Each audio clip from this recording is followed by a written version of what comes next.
এটা আপনার এবিপি আনন্দের মাথা ব্যথা, পশ্চিমবঙ্গের লোকের মাথা ব্যথা।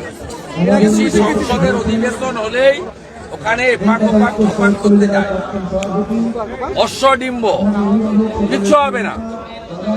আপনি জোর ধরো জেল ভরো চলছে, ফিরে এসে দেখবেন আবার একজন হালু ঢুকে গেছে ভিতরে, বালু গেছে।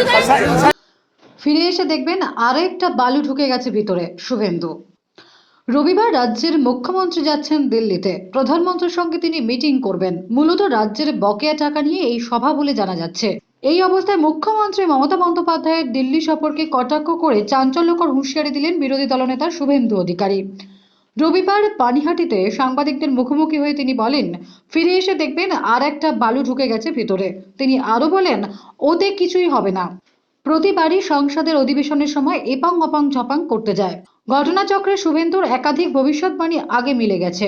স্বাভাবিক কারণেই রাজনৈতিক মহলের কৌতূহল, এবার কার পালা। জানা গেছে রবিবার 4 দিনের দিল্লি সফরে যাচ্ছেন পশ্চিমবঙ্গের মুখ্যমন্ত্রী মমতা বন্দ্যোপাধ্যায়। এর মধ্যে 19শে ডিসেম্বর ইন্ডিয়া জোটের বৈঠকে যোগদান করবেন তিনি। 20 ডিসেম্বর প্রধানমন্ত্রী মমতা বন্দ্যোপাধ্যায়ের কাছে রাজ্যের দাবি দাওয়া নিয়ে দেখা করার কথা তার। অবশ্য প্রধানমন্ত্রীর সঙ্গে দেখা করার সময় অভিষেক সহ অনেকেই থাকবেন তার সঙ্গে।